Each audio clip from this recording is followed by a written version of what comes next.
மனசுக்குள் மத்தாப்பு போல் சிரிக்கும் திருமலை டிவி. திருமலை டிவி நேயர்கள் அனைவருக்கும் வணக்கம். வெற்றி பட தயாரிப்பாளர்கள் வரிசையில் இப்போ நம்ம ஜான் மேக்ஸ் சாரை பார்க்க வந்திருக்கோம். வணக்கம் சார். வணக்கம் திருமலை டிவி நேயர்களுக்கு. சாட்டை கதையை செலக்ட் பண்ணுறதுக்கு என்ன காரணம்? இப்போ நான் ஃபஸ்ட்டு மைனான்னு ஒரு பெரிய வெற்றி கொடுத்தப்பறம் ரெண்டாவது படம் எடுக்கும்போது கொஞ்சம் யோசனை பண்ணணும். நம்ம ஃபஸ்ட்டு வெற்றியில் பாதியாவது கொடுக்கணுமேன்றதில் ஒரு பயம் இருக்கும் எல்லாருக்கும், எல்லா தயாரிப்பாளருக்கும். நான் அடுத்த படம் நம்ம டைரக்ட் எங்கள் கம்பெனி பண்ணலை, பிரபுசாலமன் எனக்கு என் கம்பெனிக்கு படம் பண்ணலை. அப்போ வேறு ஒரு டைரக்டர் வச்சு பண்ண போகும்போது பிரபுசாலமனுடைய அசிஸ்டண்ட் அன்பழகன் நான் ஒரு கதை எனக்கு சொன்னாப்புல எனக்கு ரொம்ப பிடிச்சிருந்தது. ஆனால் பிரபுசாலமன்ட்ட இந்த கதையை சொல்கிறாப்புல பிரபுசாலமன் இந்த கதை பிடிக்கல.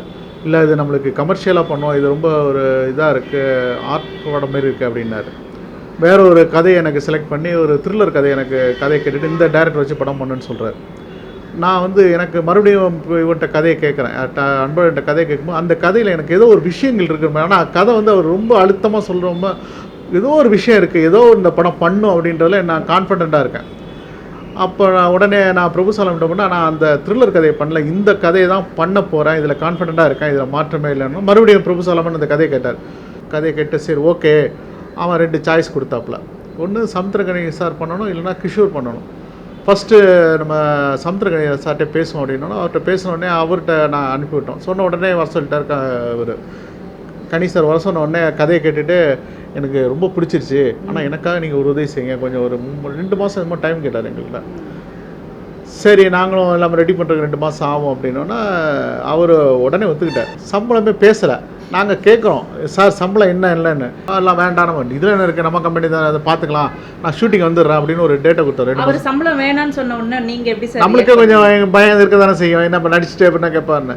சரி நான் அதெல்லாம் ஒன்றும் வேண்டாம், நான் காஸ்டியூம் மட்டும் நான் சொல்கிறவங்கள்ட்ட எடுங்க அப்படின்னு சொன்னார். காஸ்டியூம் மட்டும் பண்ணேன்னா ஷூட்டிங் வந்துடுறேன், நீ டேட்டை கொடுத்துறாரு, நான் கரெக்டாக அந்த டேட்டுக்கு வந்துடும் அப்படின்ட்டார். என்னடா ஒரு சம்பளம் போட மாட்டேங்கிறேன், அக்ரிமெண்ட்டும் போட மாட்டேங்கிறேன், சம்பளமும் இல்லை, டேட்டும் இல்லை, டேட்டு கரெக்டாக டேட்டை கொடுத்துட்டாருன்ட்டார். சரி ஷூட்டிங் வந்துடுறேன்ட்டார், அக்ரிமெண்ட்டே போடல, நான் ஷூட்டிங் வந்துடுறேன்ட்டார். அதுமாரி கரெக்டாக டேட்டு ஷூட்டிங் வந்துட்டார். அது பெரிய விஷயம். அது அப்புறம் நாங்கள் பேமெண்ட் கொடுத்தோம், அது அப்புறமா சொல்கிறேன்.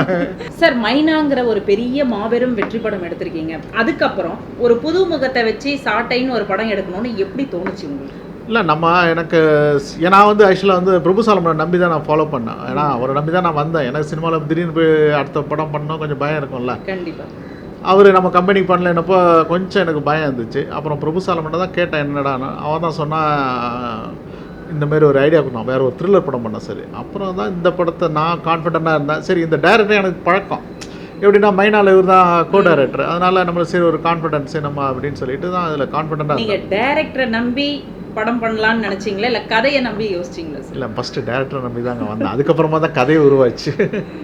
அதுக்கப்புறமா என்ன பண்ணால் இதில் 2வது களம் ஒரு முக்கியமான படம் எங்களுக்கு. இது நாங்கள் எவ்வளோ ஸ்கூல்ஸ்லாம் போய் பார்த்தோம். ஸ்கூல்லாம் பார்த்தப்போ கவர்மெண்ட் ஸ்கூல்லாம் பார்த்தோம், எல்லாமே பண்ணுறேன்னாங்க. அப்போ டப்புன்னு ஐடியா இருந்துச்சு. எனக்கும் நேட்டிவ் நெய்வேலி, பிரபுசாலமனும் நேட்டிவ் நெய்வேலி தான். அப்போ அவங்க ஏன் நெய்வேலியில் பண்ணக்கூடாது அப்படின்னு நெய்வேலி போனோம். நெய்வேலியிலேயே நெய்வேலியில் தான் எடுத்தோம். அப்போ நெய்வேலி போனப்போ நெய்வேலியில் நம்ம பழைய ஸ்டூடெண்ட்னால நம்மளுக்கு ஒரு மரியாதை இருந்துச்சு. அப்புறமா அங்கே கவர்மெண்ட் அங்கே ஆஃபீஸ் எல்லாம் நமக்கு தெரிஞ்சவங்க தான் இருந்தாங்க. நாங்கள் ஏன்னா நெய்வேலியில் சின்ன வயசில் அங்கேருந்து பழகிறதுனால படித்ததுனால அப்படியே. அப்புறம் அவங்க பேசினோன்னா சரி எல்லாமே அவங்களுக்கு பயங்கர ஹெல்ப் பண்ணாங்க. இம்மிடியட்டாகவே அந்த படத்தை இனிமேல் அந்தமாரி யாராலும் ஒரு படம் எடுக்க முடியாது. எத்தனை நாள் சார்? ஆனால் ஷூட்டிங் எனக்கு 60 days ஆச்சு.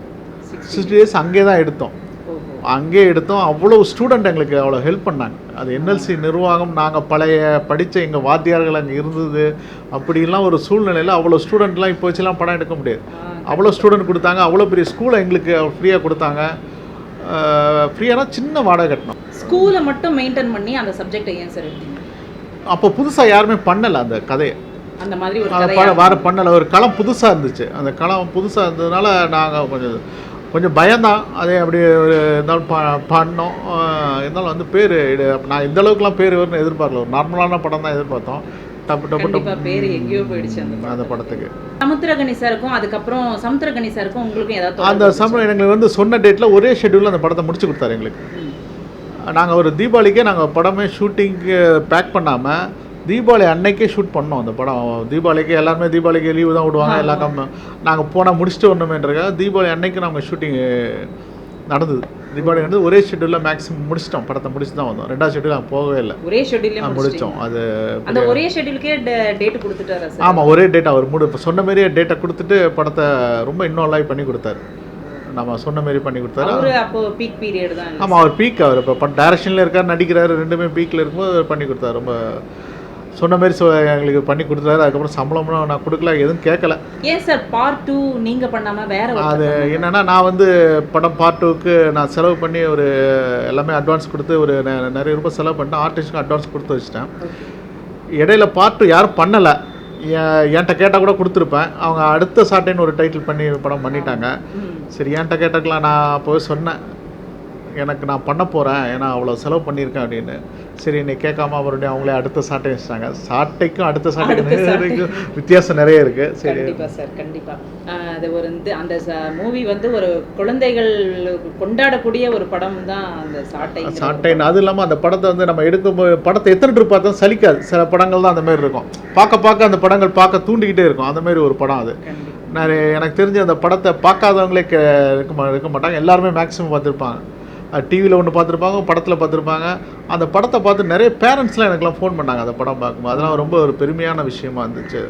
இந்த 2 வெற்றி படத்துக்கு அப்புறம் அடுத்த வெற்றி படம் எந்த மாதிரி கொடுக்கணும்னு யோசிச்சிருக்கீங்க? அடுத்து மீண்டும் நல்ல ஒரு படங்கள் ரெடி பண்ணிகிட்டு இருக்கேன். நம்மளே ரெடி பண்ணிவிட்டு வெற்றியோடு வரேன். நான் கொஞ்சம் படங்கள் எனக்கு 2-3 இது கொஞ்சம் பேக் ஆகினா கூட நாங்கள் இண்டஸ்ட்ரியில் இருந்துட்டு நல்ல படம் கண்டிப்பாக கொடுப்போம் நம்ம. அது கண்டிப்பாக சார், கண்டிப்பாக. வாழ்த்துக்கள் சார்.